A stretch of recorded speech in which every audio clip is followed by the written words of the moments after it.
we go. All right. Oh, yeah, look at him. You got to fight him on the surface. What I like to do is take an RC jig from Northland Fishing Tackle. Get the shiner after the fish attacked it. Hook 'em weedless style. This puppy wanted a jigging size sucker minnow. Yeah, sucker minnow.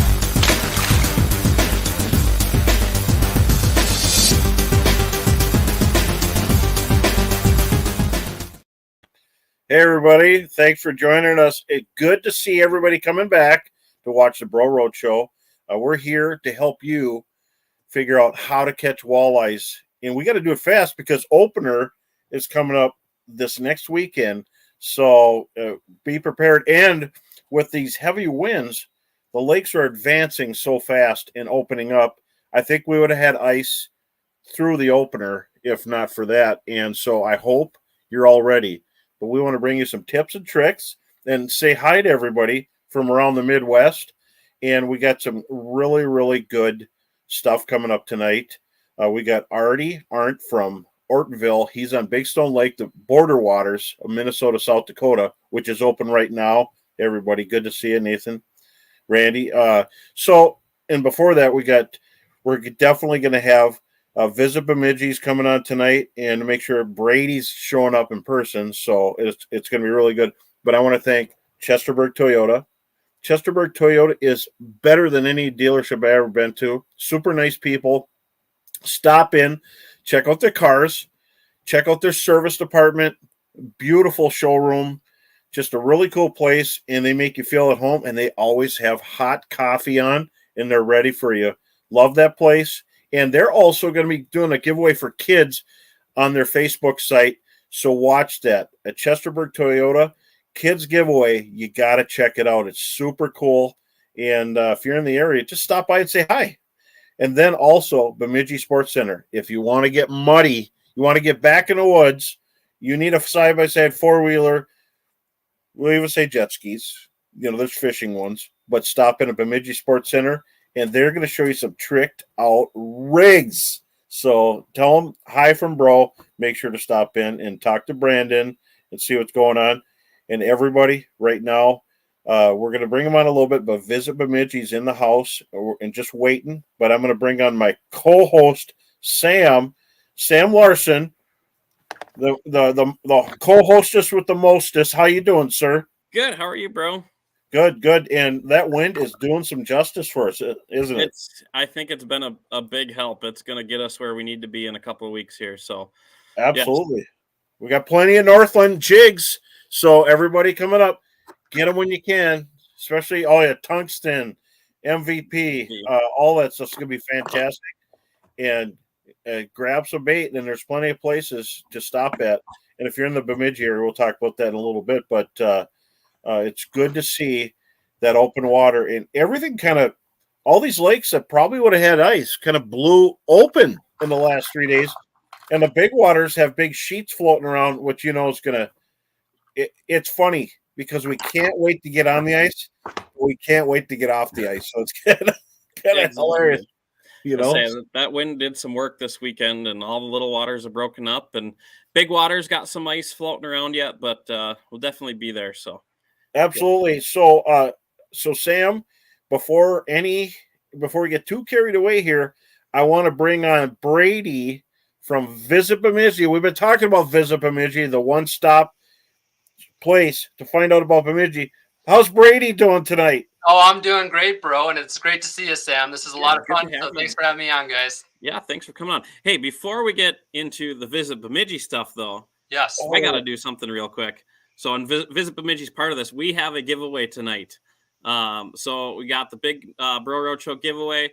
It's got the Northland Tackle tungsten jigs, Bro Road Show hat, the Bro Road Show mug, and the Visit Bemidji swag. We got a hoodie and the stuffed animal Paul and Babe there. So awesome prize pack. Make sure to like, comment, and share the show. That'll get you entered in to win. And Brooke will be putting it towards the end of the show. That's quite a bag of stuff there, man. That's right. Lots of good prizes. The toys that you throw in there. Wow. Brady, do you sell Paul and Babe stuffed version? I've had people walking by my office. Yes, we do. We actually sold a bunch. So last summer we started selling them down at the Tourist Information Center, and so we have them right in the front office up front, and the kids love them. And people that are on vacation, the kids go crazy for them. The parents don't want to pay for them, but the kids love them. I think I could have sold 20 out of my office since you guys dropped them off for the giveaway. Everyone was walking by like, what's that in there? So everyone likes a little bit of Paul and Babe, so it's a little Bemidji touch. Can't go wrong with Paul and Babe. Yeah. Well, I love it, and I was gonna see what's going on over by me. There's waters opening up.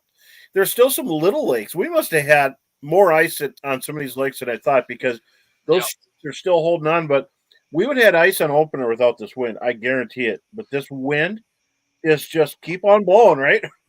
I honestly can't believe it. We've had over 30 to almost 40-mile-per-hour north winds on Bemidji, and I threw the drone up, and I'm surprised that drone even came back. Oh wow! Check that out. Yeah, I was up there at 400 feet flying that, and with that wind, it was pretty wild. So yeah, that's amazing. Now check this out here. There's places to stay right on Bemidji. There's so many places to stay, resorts and hotels. But look at Bemidji; it looks like it's on its way. Yeah, absolutely. Yeah. Hampton Inn and Suites is right there that you're looking at. And then you have Doubletree right there, and the entire South Shore of Bemidji. So it's a beautiful area, especially in the summertime.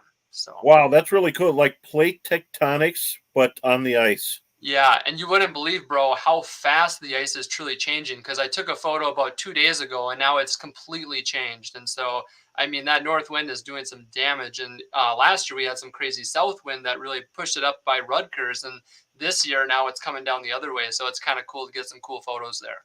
It's a big body of water, and you don't want to be on the side that it's coming to. I can tell you that. No, there's a lot of power and a lot of force coming that way. So absolutely. Yeah. So now we want to talk about when people are planning their trips, there's a lot of places to look, but you're very interactive with it, and they don't really have to look. You could solve that. And could you tell people more about Visit Bemidji? Yeah, absolutely. So we help represent all the 9 hotels in Bemidji, and then also resorts surrounding the area. So there's the beautiful Rutgers Birchmont Lodge on the north side of Lake Bemidji. You have Coles Resort, which is over on Big Turtle. There's Lake Bemidji Bed and Breakfast, which is just right next to the lake. Dick Beardsley guides out of there. And then we have so many great hotels. There's really something for everyone. And it's looking like it's going to be a very busy tourism season this summer. Fantastic. That's great to hear. I like that. And and then Sam and I are always talking about it. Yeah, no, it's gonna be a lot of fun, and there's a lot of really good dining options downtown. There's a lot of different activities. Obviously, fishing is number one on the docket, and so can't wait to be able to go out after those walleyes this early spring. So Brady, you're kind of the dude for Bemidji. Does Bemidji have any hidden treasures? You'd say anything that makes Bemidji special, or maybe an unknown attraction people should check out besides the amazing fishing? Yeah, the fishing's incredible. We have so many different area activities for everyone. It seems like anyone that wants to do anything, we're a small town feel with big town amenities. So we have a huge, really great golf course, Bemidji Town and Country. That's fantastic. We just got axe throwing in Bemidji. That's really fun. There was a mini golf course that just got created. So there's so many different things. And then the hunting's great as well. But yeah, definitely we have 400 lakes within 25 miles of Bemidji. So there's a lot of hidden gems out there where people can get out and have a really good time. So in the axe throwing, what do you do with the loser? Oh, we chop them off. Yeah, they're gone as soon as they lose. Oh, that's right. You're not throwing it at each other. Okay. I wasn't sure about that. Yeah, people like embracing their inner lumberjack with the plaid and stuff. So yeah, they've done a really good job over there, and so. But yeah, there's music. We have a lot of things going on over at the Sanford Center. We have Alice Cooper coming on Saturday, so I'll be doing photography for that. And so really there's concerts, there's different events happening. There's really a lot of fun things happening up north. So. And crazy great weights in tournaments on that lake. Yeah. I mean, and that it takes a lot of weight. It's always over 20 pounds for 5 fish, but you're only allowed 2 big ones. So do the math. You have to have perfect 19 3/4 inchers, and then your other ones have to be 26 or 28. So it's really cool. But my question is, what's some of Bemidji's hidden treasures? I mean, for Ooh, people who are heading that way, yeah. what's the hidden treasure in Bemidji? Are we just specifically talking about fishing here? Because I mean the jumbo. Yeah, we could talk about fishing. Okay, well, jumbo perch is a huge little hidden secret on Bemidji. There are some beautiful jumbo perch on Bemidji. That's Honestly, and then rock bass get a bad name. I've caught some really nice rock bass. Had days where we've caught over like 150 rock bass, which is an under utilized fish, I feel like, in the area, and that can be a lot of fun. There's big northern in Bemidji, so yeah, it's a we lot weren't of. supposed to talk about perch. I didn't Oh, want that's a to. I don't want secret. to tell anybody. That's a That, secret. that is one thing that as I got up here, you think of perch fishing around the Bemidji area, and you got Winnie and Cass and Leech, and they're not really that far of drives. Yeah. But then like you talk to some of the old time locals that like grew up there, and it's like, oh, we're going perch fishing. It's like, oh, you going out to Winnie's? Like, no, Bemidji, So Yeah. there's some nice perch out there. It's a fun lake. Yeah. That's where for the sure. locals go, really, for sure, too, because Mhm. they're always biting. There's lakes where they always bite, and there's lakes that it's really tough. Yep. And that lake seems like there's always schools of jumbos biting, and as well as walleyes. That's probably why the walleyes are so healthy. There's so Yeah. many perch there. Yeah, I've had trips last summer where they wanted specifically to target walleye, and then we started catching perch, and now they just want to go for perch. So, yeah, it's fun to have action, and it's a really good time. But you were talking about hidden gems for Bemidji. Most people know about Palm Babe. There's Movil Maze for being able to go biking and hiking north of town. There's Three Island County Park, which is beautiful north of town as well. We have the Chippewa National Forest, which is just unbelievable, like fall color. So really, there's just you have just lots going on in Bemidji, and it's a really good time, especially in the summertime. There's gonna be a lot of fun coming up. I say it's a great little area because you got all the lakes, all the resorts. You have the small town feel, but I always tell people we're big enough that we have a Home Depot and a Menards. Small town Yes, feel, or everyone, but we got a Home Depot and a Menards, so it's good. 100%. There's plenty of activities to do when the weather's bad or whatnot out there. So Yeah, and something kind of cool this summer with the Bemidji Parks and Rec. My office is right next to Palm Bay, but we have kayaks. There's going to be oh, paddle boards. There's going to be paddle boats, and so just for as far as like watercraft on Lake Bemidji, it's going to be really fun this summer. And there's a mini golf course that got built at South on the South Shore Development, and so it's going to be really, really, really fun summer. good. So with the Visit Bemidji area, like what?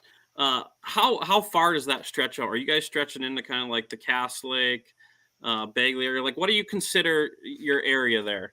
Well, it's kind of changing. It's funny that you say that because we typically were just Bemidji, but now we are kind of stretching a little bit farther. We don't try to step on other people's toes like Walker. There's so many gorgeous areas in Bemidji, so we really just try to lift Minnesota up as a whole. Like I work with Joe Henry out of Lake of the Woods Tourism. He does a phenomenal job representing the fishing industry as well for tourism. And so, but what I would say that the Bemidji area is Bemidji, Northern Township, Turtle Lake Township, and then we do kind of hit a little bit of the south end as well. We do like to claim that we're the first city on the Mississippi. So because you obviously know the Mississippi River runs north out to Lake Bemidji, and so we like to claim that as a geographical locator. So, and that's a big reason why people come to the Bemidji area is because they want to see the source of the headwaters. So, Yeah, That's a mighty big river. I've always told people that when we travel to Florida or whatever for work or trips, where's Bemidji, and you say it's the first city on the Mississippi River, and you tell them that you can throw a football across it, no problem, and they're like, huh? yeah. So, Okay, I got one for you. Yeah. What is the original meaning of Bemidji? And I believe that's Ojibwe. Yes, it is Ojibwe, and you are correct on that. It means waters with two passings, I believe. Which is, I mean, I believe that what they're talking about is Bemidji and Lake Irving being connected. And Yeah. so, I believe it's water with two or with a passing, something along those lines. yeah, But I think you're right there. So. yeah, but it is really That's cool. We're very lucky to have. I mean, I get to look outside my office and I look at Lake Bemidji and Lake Irving. It doesn't get much better than that. Did you see me set the hook earlier? Oh, you were fishing? Yeah, I held it up for you. No, I'm just kidding. We have open water now. It's getting close. That's what I like. And so, what's your favorite part about Bemidji? If you could tell people who've never been there, and there's people who could go anywhere they want to go, but why would they choose there? What's your favorite part? It's the natural resources that we have. I mean, so every time of the year we have something going on, but being able to just be here throughout the different seasons that we have through spring, fall, summer, winter, that we always have something happening. And like what kind of Sam was talking about, we have that large town opportunity, but then the small town feel. Everyone's down to earth here. And we really love to just enjoy nature, and having the loons call on Lake Bemidji, that's pretty special. And just for me, it's the 400 lakes within 25 miles.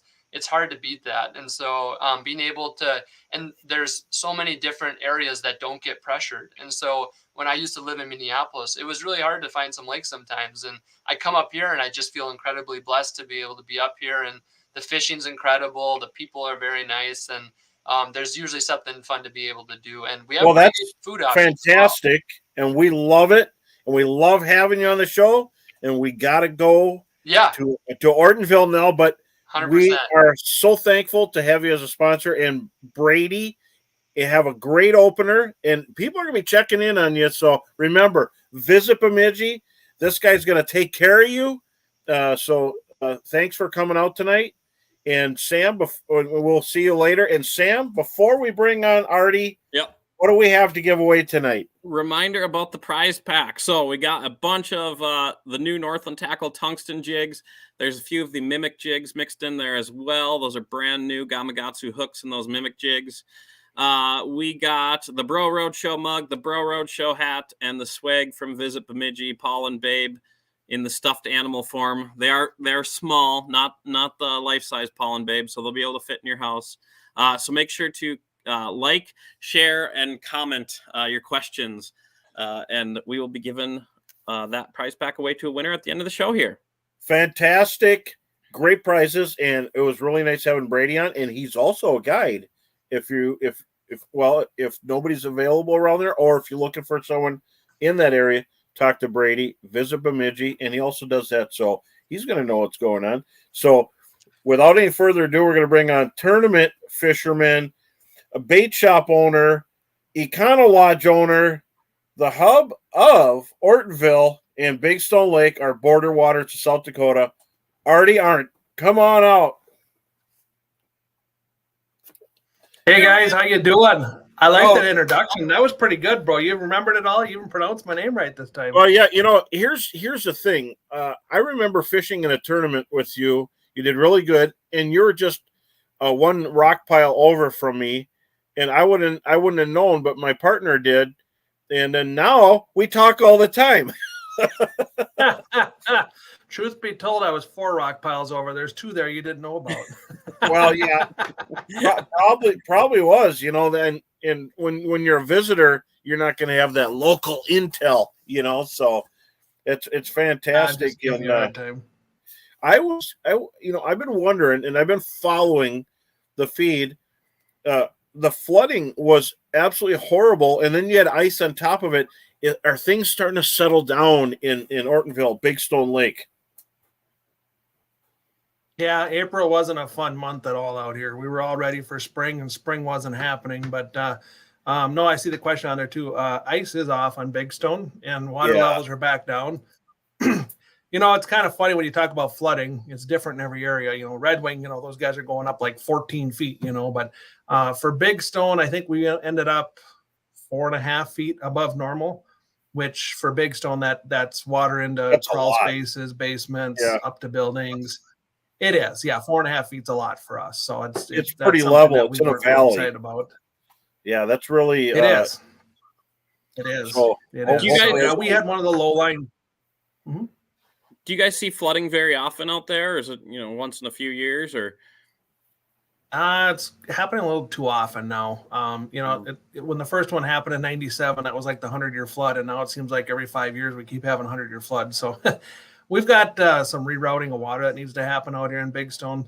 Water has changed. It gets to the lake a lot faster than it used to, and I'm certainly not blaming the farmers. It's just they need to adjust the waterways to accommodate for that. So it does definitely get there faster when we have the runoff. So that is one thing we're battling out here. Yes. But for everything now, hopefully everybody can get their their basements, their crawl spaces, their yards cleaned up. I would imagine there's a lot of stuff everywhere. Yeah, actually, things got cleaned up nice. We were on Saturday. I know I've got one of the cabins in the low-lying lands down there by the peninsula, and all the neighbors got together. We picked up all the sandbags. The water's back inside the banks. We've had 2 days of really hard north winds, like everybody's had, and honestly, that might have helped. I think it pushed a lot of the debris up, on the shores or out of the way, so it's kind of, it's not out in the way. So debris, I'm not real worried about. We had a little water come in on the south end of the lake that brought in a little bit of debris, and that kind of washed up. Most of the rest of the lake is fine. I'm not real worried about it. The water's back within the banks. I think our lake level today was only a little over a foot high, so we're really back on the right track right now. So, dock owners are probably still going to wait maybe till the weekend or whatnot to put them in just so that they can get the water levels right. But it turns around fast out here, so we're in good shape. Oh, that's interesting. You guys have been open for walleye for a few weeks now, right? Yeah, so our walleye season never closes. So in 2019, South Dakota initiated that on Big Stone, being that South Dakota never closes. So they actually added Big Stone to the list, and Minnesota went along with it. So we're open year round for walleyes out here. So yeah, as soon as the ice is off and the lake's ready, we're fishing out here. So has it kind of kicked off yet, or are you still waiting for that water to clean up? Have guys been fishing or whatnot? Well, with the weather and the ice, so the ice just came off. What was it? 29th was official ice out, which was Saturday. And then that was followed by some heavy winds. So we really haven't had much for boats out there. Tanner, my boy that guides, he was out on some open water on Wednesday, Thursday last week, playing with some of his new toys on the boat. So, but other than that, we really haven't had people fishing yet. I would say tomorrow's going to be really the first official kickoff. We're excited looking at that weather forecast now. We're looking at 70s, upper 60s. The winds are going away. The water levels are back down. So, I mean, I feel like tomorrow's kind of like the first big day for out here. That's really interesting. And we had a viewer ask about depths. Is there any winter kill? And I don't think I've ever heard any on Big Stone, has there? No, we watched the oxygen levels towards the end of the winter with the DNR pretty close. Big Stone never really got into trouble. I mean, we had lower oxygen, but not concerning oxygen levels. Travers to the north of us did get dropped down pretty good on oxygen levels. There's been no confirmed winter kill, but the levels were getting down where they were more concerned about Travers. So still kind of waiting to hear, if there really was much loss up there. I haven't heard at this point. I mean, there's been no reports of dead fish or anything like that. So, there's so many springs that feed into Big Stone, it kind of takes care of itself. We really haven't had issues with low oxygen. How many miles long is Big Stone? 26. And it's about a mile wide on average at the widest point, half mile to mile wide. It's a crazy lake for, they see more of that reservoir stuff down south and whatnot. But I remember the first time I went to Big Stone, looking left and right, and it just goes on forever and ever. It's very different compared to a lot of the inland lakes we are used to here. So, it's definitely a long lake. What's kind of the average depth that you're going to find throughout the lake? 16 feet, 13 to 16 is our average basin. So it's actually, it's a shallow lake compared to other lakes. So our spring fishing right now is going to be shallow, like you see in other areas. I mean, we pitch jigs up in less than a foot of water, when we get that spawn bite going. Everything's going to be a little delayed this year, so I really don't know where we're going to be at in the spawn pattern. I would imagine things are going to be happening right away. We do warm up really fast. Tanner had 42-degree water temp last week already in some areas that were open, so with it being shallow, it does warm up pretty quick out there. And there's a lot of people fishing walleyes, and I've fished tournaments on Big Stone in the past. I haven't been there for a while doing that, but I was surprised how big the walleyes are in Big Stone. So many fish in that 22, 25, and even up in the 30s that are caught there. And it's pretty amazing fishery. Look at that. Yeah, there was a big one we got on league night here last year. That was kind of a fun fish, but definitely the bigger fish. Yes, we got a nice population of some of the bigger walleyes right now. A nice balanced size, I'd like to see more in that 14 to 20 inch range than we have right now. Mm-hmm. We've actually seen our numbers bounce back a lot harder on like our panfish and bass and that type of thing have really taken off. We do have some curly leaf pondweed out here, which that vegetation has really led to other species to take off out on this lake as well. So that's kind of been the go-to out here. So early in the season, when when you're targeting walleyes out there, do they have, being that it's a river system, is there a major um, spawn system that maybe drives fish to the north end of the lake? Do they go to the feeder creeks? What are you looking for in that pre-spawn spawn time for fishing? Good question. So yeah, they definitely migrate to the north end of the lake, and it seems like even more so in the last 10 years than it used to be. Even late winter, we see them, at the far north end of the lake already staging for their spawn. So typically we see them running up to that north end of the lake. A lot of the walleyes even run up in the Little Minnesota River, which really isn't a fishable river, but that's a spot where they can run up and spawn in the north end. So typically the drill is they run up north, they do their spawn, and then they're going to start migrating back down the lake. So it doesn't take long, and it's kind of funny. We see the big females coming back first to the south end, which is typically, that's when our islands take off. Or like you mentioned that tournament, bro, when we were fishing those patterns down there, those were all big fish. The males were still, farther up the lake, but the females will start down on the islands, after their spawn. They run back downstream just like you see in a river system. Interesting, and I'm getting a few questions, but I figure we should get into them before they get too thick here with them. Sure. Your favorite Northland jigs for Big Stone, and the 3 must-have jig and plastics from Northland for Big Stone. I think the first one is panfish, the second one is walleyes.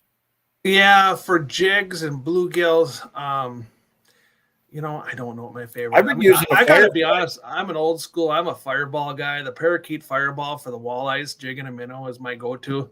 Yeah, my tackle box has gotten small. I've gotten kind of set on my ways, and parakeet for me is the one that I like. Go as light as you can.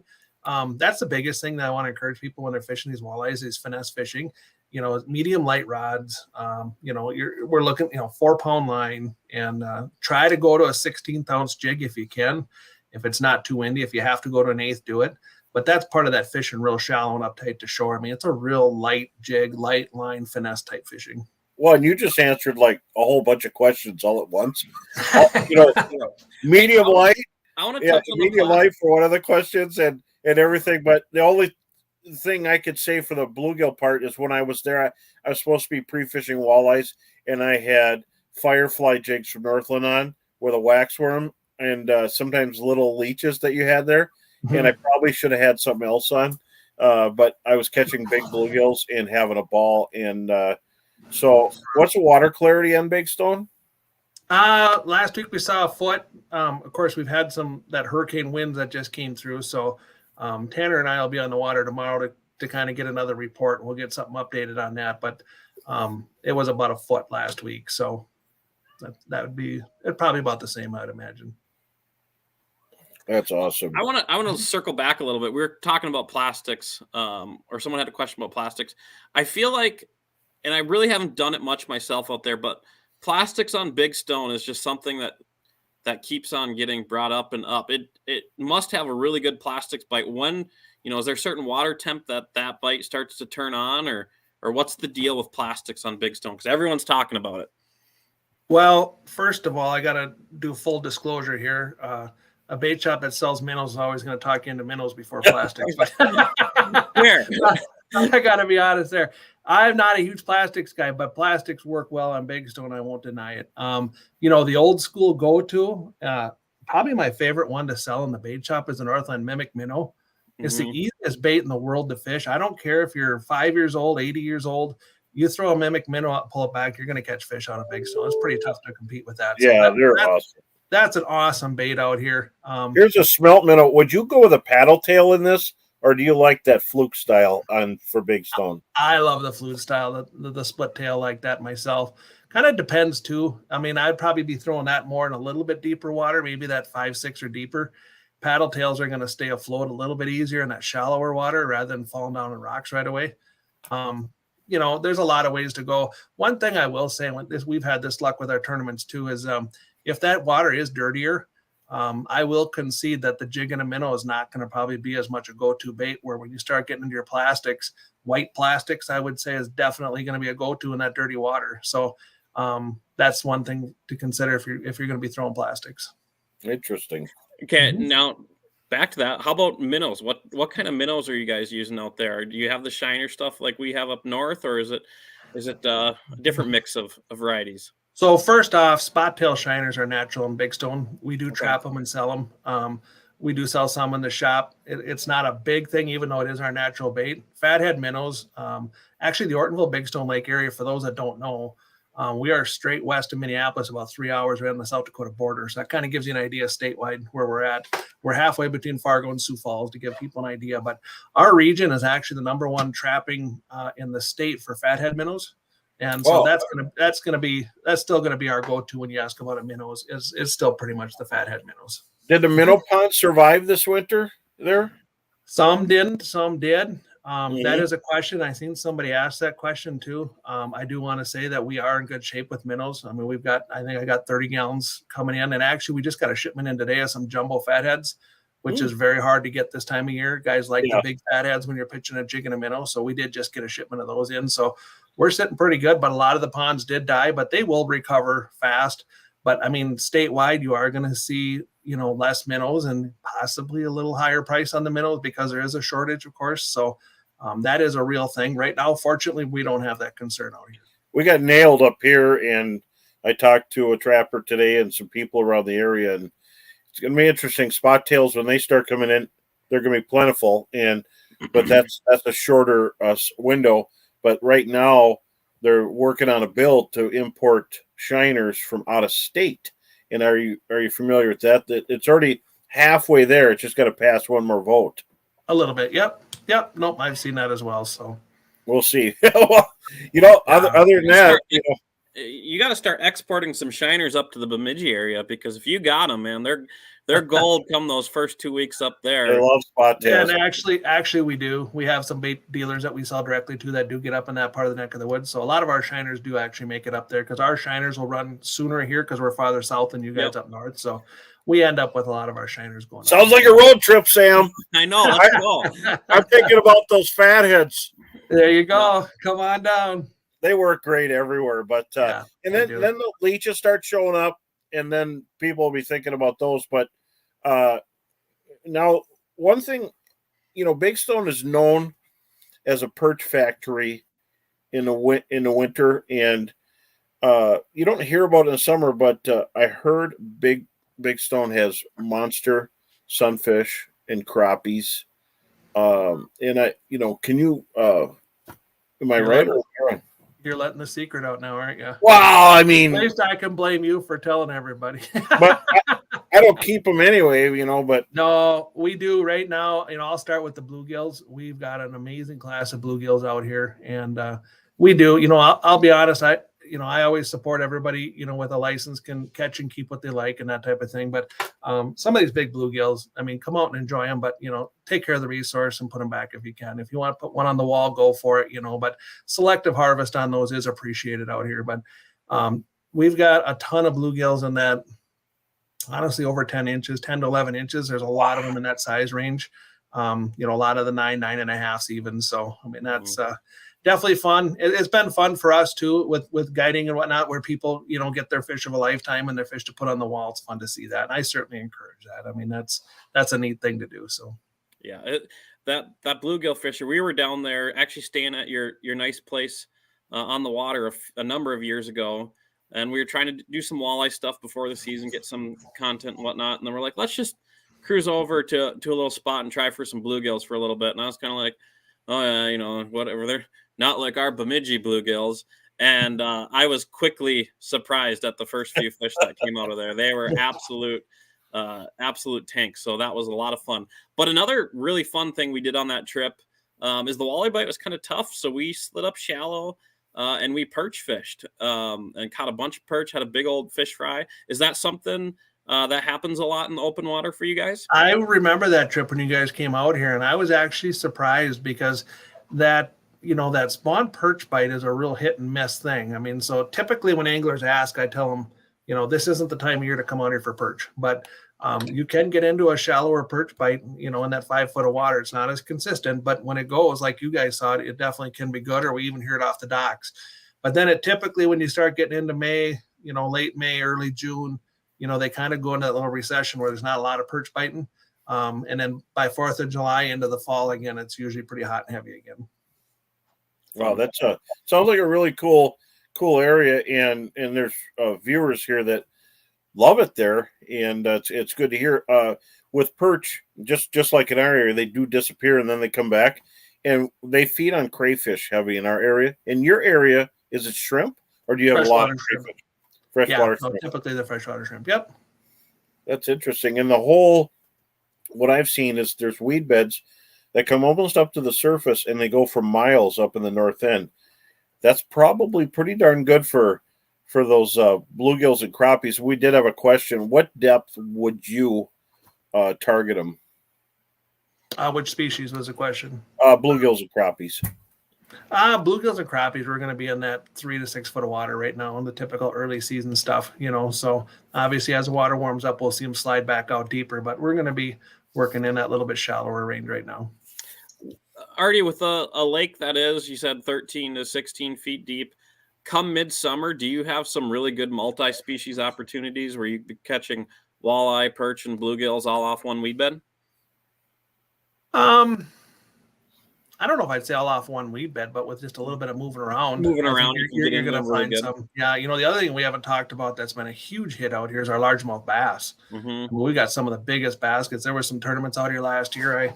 I don't know if it was confirmed. I think it was rumored to be the largest largemouth bass tournament basket in the state of Minnesota, possibly ever. It was in the. I don't remember. I believe it. I remember that. Last year it seemed like there was a few tournaments out there, and I want to say there was a handful of 30-pound bags off of Big Stone, which is like unheard of, for Minnesota waters. Get ready. The whole bass anything over 25 is a trophy. And oh my gosh, look at that one. There's one of Joe's. That's my boy Joe. That one's a couple years ago, but that is a classic picture that we like. That one's a little over 6. And you look at the size of that fish right there, and that tournament last year winning bag had a limit of bass that size. Yeah. 6 pound average, absolutely crazy. How are the guys fishing them out there? Is it a shallow bite, a weed line bite? Had to ask me bass questions, didn't you? So another full disclosure. My boy Tanner is a bass head, and he loves the bass, but I won't sit on here and brag my bass knowledge because I'm not a bass guy. So, we're doing shallow island stuff for the most part, Cool. I mean, your typical white spinner baits and that type of thing, but, it varies obviously, but I won't play bass expert tonight. Okay. We won't make you. Hey, before we continue with Artie here, we got to remind everyone of the prize pack we got. The prize pack. Yeah. So we got the Northland Tackle pack of jigs, those brand new tungsten jigs, a bunch of those in there. Some of the mimic jigs. We also have the Bro Roadshow mug, the hat, and the swag from Visit Bemidji. So make sure to comment some of your questions you have for me, Bro, and Artie, and then share the show, and that'll get you entered in to win. Brooke will be picking out a winner here. What a pile. Holy man. Get a big bag for all that. Bag of fun. All right. So we're going on the bass. We did get a question. Maybe it's a secret. Maybe it's not. How do you get those walleyes out of the curly leaf pondweed? And they're obviously in there. How would Artie fish them? I don't like it. No. First of all, we don't have a lot of curly leaf pondweed right now, and it's very small because we have a lot of snow cover, a lot of dirty water. So as we sit here right now today, there's not much pondweed at all. Oh, okay. So when you start talking the weed fishing, I'm gonna say Memorial Day to 4th of July is kind of that window of June when we're gonna see some of the weed fish in the weeds. There's pockets all over. You can pull right up in a pocket, pitch jigs. A lot of the locals, I would say, if there's a local secret out here, is pulling planer boards and spinners.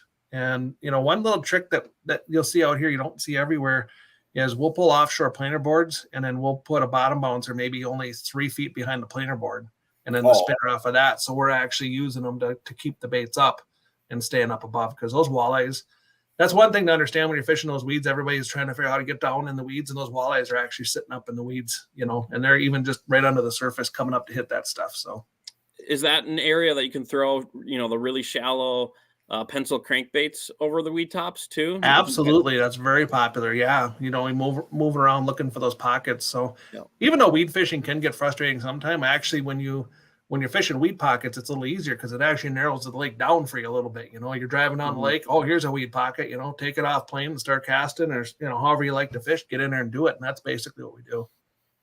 Interesting. That seems like a great lake. And someone was wondering, do the accesses get crowded? So I think last I counted, we have 18 access points on Big Stone Lake. So honestly, no, crowding really isn't an issue. Not like Rainy River. If anybody's been to Rainy River, it is not like Rainy River. So I don't know, honestly, if I've ever waited for more than 1 or 2 boats to launch, and that's in our busiest season. So people kind of move around. Mallard Point will be a real popular access for us now early on. That's a part of the lake right in the middle of the lake. Mallard Point and Hartford Beach is typically where we're going to see our first bites take off. Sturgeon fishing, yeah, we're going to talk about that too. But anyway, the mid-lake Mallard Point area will get a little busy in the spring because everybody likes to fish that area. But we're going to stop here for a second because I got a picture of a sturgeon, and I forgot to bring it up earlier. I just got one up at Rainy. Oh boy, the sturgeon I think beat me in this battle. I couldn't get my wind back after fighting this thing, and you want to get them back right away. I wanted to hold them up, and it was like holding an outboard motor on my lap. It was hard. How long did that take to get that in the boat? Oh, it was a half hour, and I was fighting him as hard as I could without ripping his face off, and it was just it was an ordeal. And as hard as I could pull without breaking a super heavy rod, finally started subduing him and then getting him in the big halibut net and bringing him over. And I don't know how people do it in the little boats because that fish was just an absolute monster. And so I measured it 3 times to 68, lifted it up, and I let it go. And my friends in a boat over said, "Pinch the tail." And I'm like, well, I can't, I don't want to guess or nothing, but it was 68 to the tail without being pinched. And I didn't get the girth, but so Sam's going to make me a trough. Next time I go up I'll never catch her like that again, but it was one of those days. Heather just got a 54, and we measured it, didn't pinch the tail. And, you don't want to mess with them too much. You don't want them to die. But let's hear about Artie's sturgeon story here. Yeah, so sturgeon used to be in Big Stone like 100 years ago. I don't remember the history, long time ago. And they reintroduced them to the lake in 2013, and they've been stocking them every year, every other year. I don't know exactly what the numbers are, but we're now seeing sturgeon. Quite a few caught this winter.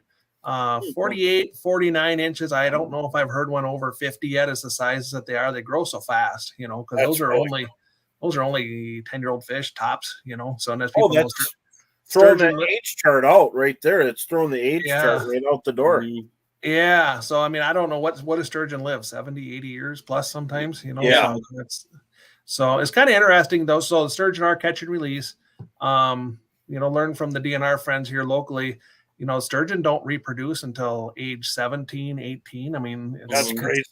Yeah, it is. So these are just babies, at 10 years old still. So, the talk is they wouldn't allow any harvest on them for the first 25 years because they want to make sure that the reproduction has started, after that first 17 or 18 years. So, but awesome novelty, to catch one of those, take a picture and throw it back. So, and another it's been fun to see. What's that? Another species. Another species. It's been fun too to see how far they've traveled. I mean, we've had them going up the Whetstone River over to Millbank. They're all the way down to Lackaparra Lake already. I mean, those things move, so basically the entire Minnesota river system is getting reintroduced to these fish all because they were released up in Big Stone. That's really cool. I would say, you hear about sturgeon being these old fish, but some of these recent stocking programs have had some really incredible success, and it's fun to see more opportunities. I know Bro loves to catch sturgeon. I love to catch sturgeon. The Rainy River and the St. Croix and the Mississippi's kind of was the only place, but they're catching them all over the place now. You hear of 1 or 2 off of Red Lake, Big Stone, now the Red Lake River Basin, or the Red River Basin. So it's awesome opportunity to get some more sturgeon in the water. Well, Sam, you fish sturgeon more than I do. I don't know. I've been kind of slacking the last couple of years because I've got the turkey hunting bug. But yes, we used to fish a lot of sturgeon, and it's a blast. I love doing it. But a great sport fish. I slacked at fishing the sturgeon the last couple of years. So, well, and then people were wondering if you got zebra mussels in there yet, and that kind of stuff. So maybe just cover that. Nothing yet. No zebra mussels here yet. So hopefully we keep it that way, of course. So we do encourage people traveling here to please make sure your boats are clean, that type of thing, and try not to spread that stuff. But at this point, we've not had that out here yet. And you got a station somewhere or place to spray down boats? Just the car wash. Our local offices are working on a spray down station. That is something they're talking about. Actually, they're looking at building a indoor fish cleaning station with a spray off station all in one right now. Oh, wow. That's something that we're working on, but obviously it takes some time, but yeah. Yep. That's cool. That's great. So Artie, what are the license requirements to fish on that border water? What do you need, a Minnesota license, South Dakota, both? I'm glad you brought that up. That's a real common question that we get. So Big Stone Lake is a border water, Minnesota, South Dakota. So if you're from Minnesota, you need to have a Minnesota license. If you're from South Dakota, you need to have a South Dakota license. You have to have a resident license. If you're coming from out of state, Wisconsin, Iowa, Nebraska, wherever it may be, you can have either license. And then one thing I do want to say too is I call it's a border friendly lake. So me with a Minnesota license, I can go over to South Dakota side. I can launch over there. I can fish offshore over there. Same thing, South Dakota license or residents can come over on the Minnesota side. It's not like the Canadian border, Rainy River, where there's an imaginary line down the lake. There is no division of the lake. So it's 100% shared water and shared shoreline as far as when it comes to licensing. That's really cool. Really nice and makes it really convenient because I know that Rainy River can get hairy with you don't have a good graph. I know we used to go up there in college without graphs on, and you'd have to be careful of where you're at because the Mounties would come over and tell you to get out of. Well, they would say we don't go by exactly by that graph because their graph could be different. Yeah. So, but it's always a good conversation up there. And you ever notice the fishing's better on that other side? I know. Well, that's one of our pro staff, Donnie, who's been on the show in the fall. He loves fishing the Canada side. So he gets his clients to get Canada license and he goes and guides over on the Canada side. So less pressure. Yeah. Well, and so right now I wanted, before we forget, I want to talk a little bit about you kind of took the Econo Lodge there in town and you took it over and you really went through it and did a lot to it. And it's a fishing destination. So tell us more about the Econo Lodge and your bait shop right now. This is all about you and your shops right now. No, I appreciate that. Yeah, so the Econo Lodge is right up here in Highway 75 in Ortonville. It's a 32-room hotel. Obviously, we're the only franchise hotel in town, and we bought it 14 months ago, and it ties in well with what we're doing. We've added boat parking to the north end of our hotel. We've got spots for 16 boats where you can stay hooked up to your truck, and I've got actually RV camper outlets all the way along the back there, so it's a easy park, easy setup and plug-in type setup. And so, yeah, we've been renovating the hotel up here, and we've been training the staff. And actually, we were just down in Las Vegas, and we got an award for our hotel. We got the Ring of Honor. Oh, look at this! Yeah, fantastic.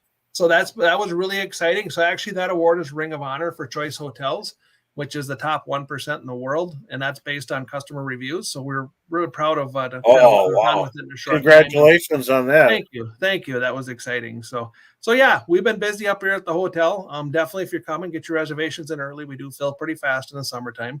That, and then we've got the bait shop downtown. We've had that for 10 years. My boy Tanner manages the bait shop down there, and he does full-time guiding as well. So that's right down at the junction, Highway 7 and 12 as well. So we've got the bait shop and the guiding and the hotel. So we're ready to help you out. And fish cleaning house. And fish cleaning house. Wintertime, I run a fish cleaning house. Summertime, we use the fish cleaning station down at the foot of the lake. Oh, okay. You don't want that by anything nice. Summertime and fish cleaning is no, it doesn't work. Yeah. But so that sounds great. There's going to be a big fish cleaning operation, spray down operation. I think that's fantastic. And that's something we need in other parts of Minnesota, because you see it in the Dakotas, is a place to clean fish and a grinder so you can get rid of the guts. And so fantastic. I like that. So Artie, I got a couple questions. One, a 27-mile long lake is going to turn into a wind tunnel from time to time, I'd imagine. Is there places you can hide out of the wind out there if it starts to blow a little bit, or what do you do in those situations? Yeah, if you look at Big Stone Lake, I should have brought a picture along, but we're on the Minnesota bump, or we call it the MN bump, and it actually angles northwest, and it bends around down to the southeast is what it does. But there's always a spot to get out of the wind, especially in that islands area. And there's a boat launch behind the islands where you can basically launch out of the wind and still fish out of the wind. So there's usually opportunities to get away from the wind. We don't see whitecaps like you would on Lake of the Woods or anything like that. I mean, a 3-foot whitecap is pretty aggressive for Big Stone, So, but obviously there's some days where you just don't belong going fishing. Is there other smaller bodies of water that maybe offer, other panfish opportunities in both Minnesota and Dakota sides around the lake that people often go to? If you go about an hour west of here, you're going to be in that Wabae Glacial Lakes region. There's a ton of lakes up there. Outside of the Ortonville area, actually, there's some different sloughs and different things. And if I told you a lot of details on it, the locals would kill me. So don't go there. They'll kill us. There's a lot of stocking and rearing ponds and that type of thing. Those are little nook and cranny honey holes that, you can drive around the country and find spots to catch fish. Long Tom east of us would be the next lake. Not a lot going on Long Tom. Artichoke is 16 miles east of us. There's some walleyes and some crappie opportunities there as well. And then to the south, we got Lacoparle. Chuck Ellingson down at Watson Hunting Camp. He runs a good operation down at Lacoparle if you're going down that way. Crappies and walleyes, and there's good fishing down there as well. I think it's really cool because you're kind of, you got Big Stone, which is awesome fishery, but there, if you wanted to adventure a little bit and take a day trip here or there, there's a lot of really good opportunities. I just saw a question come in asking about guides, and now your son guides, but I'd imagine he gets kind of full, throughout the summer. Do you guys have a list of guides at the bait shop there if someone's looking to book a trip, or is Tanner covering most of them? Or for summertime, Tanner is basically what we've got set up for guiding right now. So he would be the one that you'd want to give a call. All that information too is on our website. I'll just throw it out there. It's easy to remember. artiesbait.com will get you on our website that can get you the guiding information and what all we offer out here as well. And I like how you stay current with it so people can check on it. And one thing I was asking, is there, if people are staying at the hotel and they don't want to launch their boat every day, is there a harbor anywhere to park the boat overnight? There's not a harbor on Big Stone for overnight. So plenty of public boat launches, but there's really no overnight boat parking on the lake. And I don't encourage it. We have a Airbnb rental with a cabin and a dock. And, we get guests asking about overnight parking, and I don't encourage it. We did have a guest a couple of years ago that had a boat tied up. Wind came up overnight and swamped the boat, and they had to come out with the dock crane to get it out. So it's not a good idea to leave the boat on the water overnight. You just never know with that weather what it can do. Yeah, just everybody practice your backing there. That's all before you get there. And take your tarp off before you get to the launch pad. There you go. No, that's all fantastic information. And I love the area. My first time I ever went there is coming over the hill, driving down the valley into Big Stone. That was quite different than what I expected, coming through Wheaton and all this stuff. And it's all farm fields. When I got there, there's a lot of trees and it was wild. And I seen turkeys right away. I seen a deer everywhere and pheasants. And it is just loaded with wildlife. So you got to drive slow, and I just can't believe how many critters are all around that area. Pretty amazing, like a little oasis in the valley, and so it's got to get busy, I would imagine. Yeah, we love where we live. Our fishing's good, our hunting's good, and we live rural, and especially with today's times and whatnot. I mean, rural is definitely a nice place to be. Yeah, absolutely. And so, as far as people going to Big Stone for the first time, and you're going to get people there. So typically you want to use parakeet, jig head. Stop by. Artie's going to show you, or his son's going to show you what's going on the program, and you have all that in stock. I've seen you had quite a Northland display. We do. We got a lot of Northland products. They've always done well for us. Even their bait fish series on their spinner blades is definitely a favorite of mine. I mean, there's a million spinner blades out there to choose from, but I'm still finding myself going back to the bait fish series from Northland. I think that does real well out here too. It's hard to beat the flash of those bait fish ones. Mm-hmm, mm-hmm. And so when I looked at your photos, you also have St. Croix rods there. So if anybody's looking for St. Croix, you had a nice display there, and it looked like everything someone needs to get started fishing. If you're missing a rod or a reel, you can pick it up there in Northland Tackle and Bait. And this is, the fathead capital of the whole area, and so. And nothing works better than those. Is there any tournaments coming up there? There was a few coming this weekend. They did opt to hold off just because there was a little uncertainty and they needed to let their guys know about a week out. So I think there might be still a little bass one coming, but there'll be a few tournaments around. There's not a lot of big tournaments. Got a lot of little bass clubs coming out this summer and that type of thing. So I'm just gonna throw one thing out. You mentioned St. Croix, and I gotta tell guys, and I'm not paid by anybody to tell you this, but I use a Legend Elite 6-foot medium light St. Croix for a walleye rod. And I will tell you, if you load that up with a nice 4-pound braid, you won't use another rod when you pitch. Definitely for your jig fishing. I just want to tell people it's worth it to spend the extra when you're doing finesse jig fishing, and that's definitely my favorite go-to rod.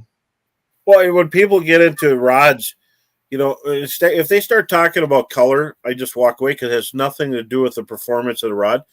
But St. Croix is like a NASA lab. They have spectrometers and lasers to get everything within 1,000th, and they have all these different like recipes and home cure kind of things to make this rod. It isn't so, they are the best. They have technologies they invented, and that's what I want to stress to people. And 32 Americans built that rod at a desk in Park Falls, Wisconsin. So did I get all prideful for them? I did. It's true though, because honestly, once I went to that Legend Elite, I got a lot of other nice rods in the boat, even some nice St. Croix.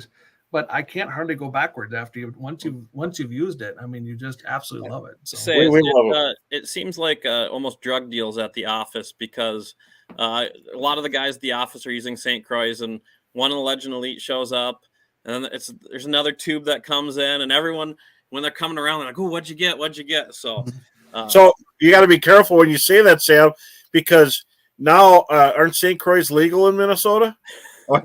Yeah. No, but here's the thing. It's crazy what people.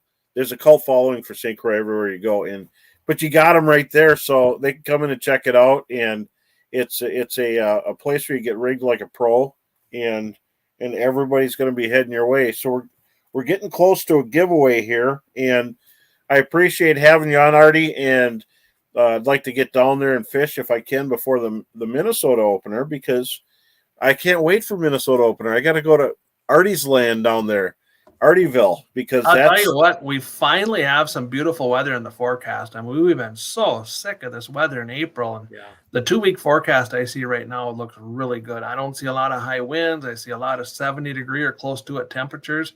Just getting out and enjoying that sunshine. I mean, that's half the deal. How full are you right now in the beginning of May in your Econo Lodge there? I think for this weekend, Saturday night is just about full. I've still got some rooms for Friday. But if you book out even for the next weekend, call now and get in here, before we do fill up, because when this weather turns, it's going to get busy. That's awesome. Well, it's great. And knock the rust off before the rest of the Minnesota walleye opener, so you can come out here and practice, so you're ready for inland. Yep. Well, we appreciate having you on, and everybody stay glued to his website, because he's going to keep you informed of what's going on Big Stone. Thanks for coming out, Artie, and definitely it was appreciated. But now it's time to do the giveaway, Sam. Yes. We have a winner. We have a winner. Brooke sent it to me about a minute ago. So tonight's winner of the show is going to be James Moore. So congratulations, James. Congratulations, James Moore. Prize pack. You got a big bag of stuff. The hat, the Visit Bemidji swag. So we'll get in contact with you and get some shipping information and get that sent out. So this was great. It was great having awesome them, and was kind of a secret for a long time. That little area there, it's kind of a little oasis in the wilds of farm country, but definitely, Sam, we might have to go there. I know. Like I said, with the farm country thing, I think there's so many of those areas that get overlooked. Everyone thinks of coming up to the Northwoods, the Northland, our neck of the woods, but some of those little areas offer some really good fishing and are kind of secret. They're not the normal thing. So I always love getting down to Big Stone. Well, and next week is the Minnesota opener. This Saturday is the Wisconsin opener, so it's gonna be really interesting. And next week on the show, we got a really good show coming up next week. I want to thank Chesterburg Toyota for sponsoring the show. great place. Stop in, say hi, drink coffee, look at their what they have in stock for our trucks, and if you need something fixed, go there and check out their website for the kids giveaway. Chesterburg Toyota, check out the website. Kids giveaway. Bemidji Sports Center. Let's go play in the mud. Get a big wicked 4-wheeler, and then also visit Bemidji. And it was great having Brady on. So I want to thank Sam, my co-host, Brooke, the producer, and all my sponsors, as well as Heather for being creative marketing. And next week we're going to have Tom Wynn. This is a special opener edition. So we're going to have Tom Wynn, Will Pappenfuss. And, Tom Wynn wins everything, but Will's right behind him. And sometimes could probably beat him. Will's a really, really up-and-coming star, and he's part of Northwoods Bait. Carl Adams from Timberline Sports going to let us know what's going on with red in the area. So next week, Monday, we're switching to Monday, 7 o'clock. Monday, 7 o'clock, the opener special edition extended version. We'll see you there. There we go. All right. Oh, yeah, look at him. You got to fight him on the surface. What I like to do is take an RC jig from Northland Fishing Tackle. Get the shiner after the fish attacked it. Hook 'em weedless style.